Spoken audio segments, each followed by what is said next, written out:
Direction le Cameroun, réapparition de Paul Biya, Mamadou Mota et Tyrian Balbin Noah humilient proprement les partisans de Paul Biya. Abonnez-vous à Speedy Info. Surtout, n'oubliez pas de liker la vidéo et activer la cloche de notification.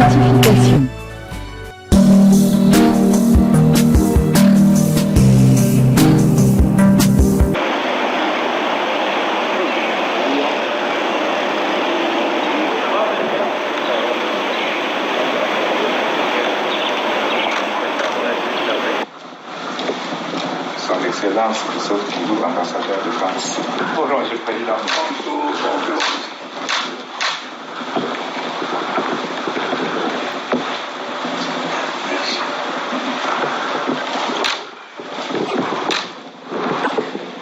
Merci.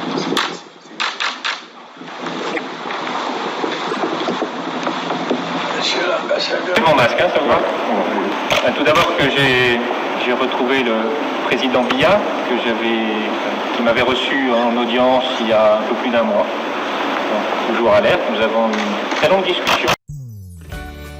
Les numéros 2 et numéro 3 du mouvement pour la renaissance du Cameroun ne sont pas restés indifférents au retour sur scène du chef de l'État camerounais, donné pour mort il y a quelque temps par une campagne qui pourrait avoir été initiée par son propre camp pour des raisons diverses et particulièrement tordues.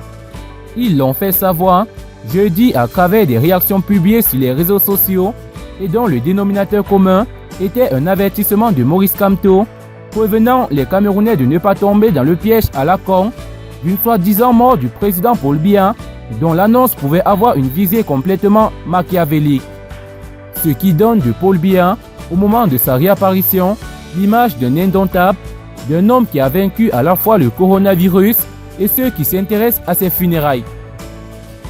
En remettant à leur place ceux qui faisaient mine d'être surpris par la réapparition furtive du président et d'en être heureux, les deux cadres du mouvement pour la renaissance du Cameroun ont à leur manière réservé l'accueil qui méritait au président camerounais, revenu d'une brève longue absence de 35 jours, pendant lesquels les Camerounais, pris en tenaille par la pandémie du nouveau coronavirus et les habituelles misères existentielles, ont demandé tout le temps, après un véritable chef, pour impulser les stratégies de guerre sur les différents fronts, entendu que le coronavirus ne menace pas seulement les vies humaines, mais également de faire ancrer les économies, même les plus fortes, dans une grave récession.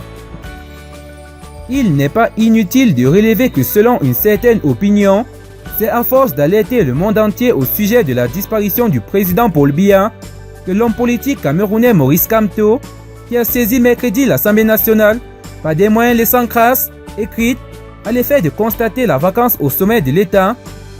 Depuis la prison Sankara de Kodengui, le premier vice-président du mouvement pour la renaissance du Cameroun, Mamadou Mota, a laissé un message: ne nous laissons pas discrets par ceux qui jubilent de l'audience du président illégitime.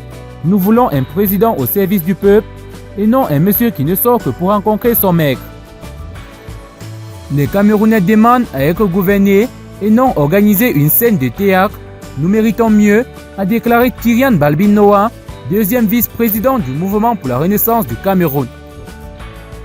Pour que les deux membres du directoire du MRC en soient à ne pas être impressionnés par ce qui excite tant les amis du régime, il faut qu'ils aient flairé l'antelope longtemps auparavant. Rappelons que le leader du mouvement pour la renaissance du Cameroun, Maurice Kamto, n'avait pas écarté cette possibilité. Il avait déclaré: je ne puis écarter que M. Biya tente par une manœuvre politicienne dont il est coutumier de laisser répandre la rumeur de sa propre mort pour essayer de tester les réactions des Camerounais afin de revenir afficher sa forme physique et narguer ses compatriotes.